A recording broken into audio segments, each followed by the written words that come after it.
Am I the a-hole for not choosing my biological dad to walk me down the aisle? When I 30F think about my life, it feels like there are two completely separate stories stitched together by one thread: survival. The first chapter begins with chaos. My earliest years were unstable at best. My mom, well, let's just say she's never been the type of person you could rely on. When I was 4 years old, my biological dad, Henry, went to prison for fraud and drug-related charges. He wasn't some mysterious absent figure before that. He was around, but his choices and the company he kept meant trouble was never far away. And when the law finally caught up to him, he was gone overnight. Suddenly, Mom was alone with 3 kids: me, my younger sister Lucille, and our older brother Max. But instead of figuring out how to be the parent we needed, she decided she couldn't handle it. She dropped us at our grandparents' house, literally handed us over, and left town. No plan for visits, no stability, just gone. My grandparents were already stretched thin. They lived on a fixed income, and years of bailing my mom out of her bad decisions had left them in debt. But they didn't hesitate to take us in. They made sure we were fed, clothed, and safe. We didn't have brand new toys or big vacations. Our birthdays were simple, our clothes often secondhand, but we had love. And as a kid who'd just been abandoned by her mom, love was worth more than anything. About a year later, Mom came back. She looked different, more put together, cleaner. And she wasn't alone. She had a new husband, Daniel, in tow. He was quiet, polite, well-spoken, and nothing like the men she'd been with before. She claimed she had changed and wanted us back. She begged my grandparents to forgive her and insisted this time things would be different. My grandparents were wary, but Daniel seemed solid, stable, maybe even a good influence. Eventually they agreed, and just like that, we were moving back in with Mom, though in hindsight I realized it was really Daniel we were moving in with. From the start, Daniel stepped into the role of a father in ways Henry never had. He had inherited property from his parents and worked as a landlord and property manager, which meant we were comfortable financially. But it wasn't just about money. Daniel gave us something far more valuable: his time. He took Max to every single hockey game, rain or shine, never missing one. He built Lucille a tree house in the backyard, complete with a rope ladder and a little flag she got to design herself. He taught me to play the guitar, sitting patiently for hours while I fumbled through chords, and he even surprised me with my very first guitar. It wasn't cheap, but he said he could see how much music meant to me and wanted to encourage it. For 4 years, our lives felt normal, happy even.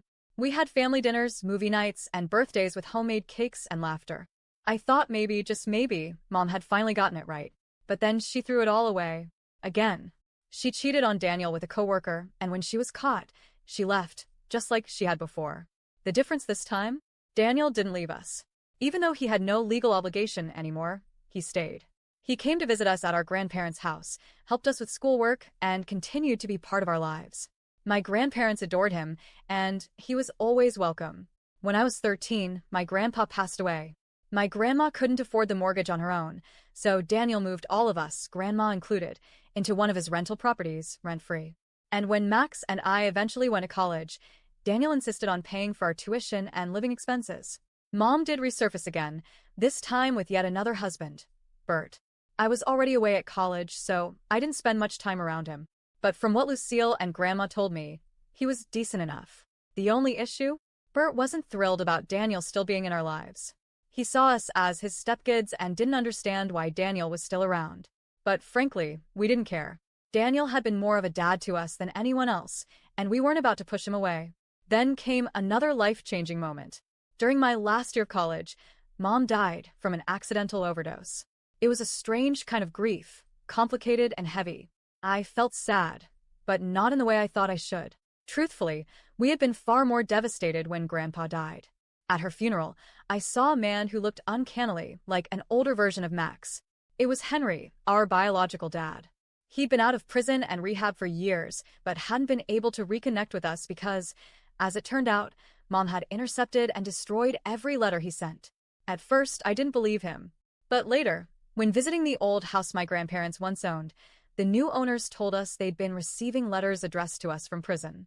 Not knowing our address, they had returned them to sender. Slowly, I realized Henry might have been telling the truth.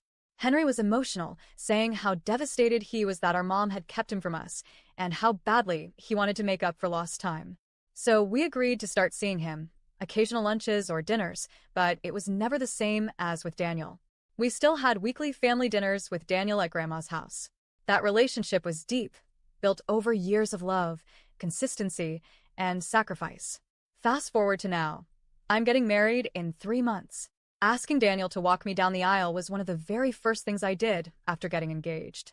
When I asked, he broke down crying deep, raw tears and said yes. That moment alone made all the hard years worth it. But then Henry got his wedding invitation.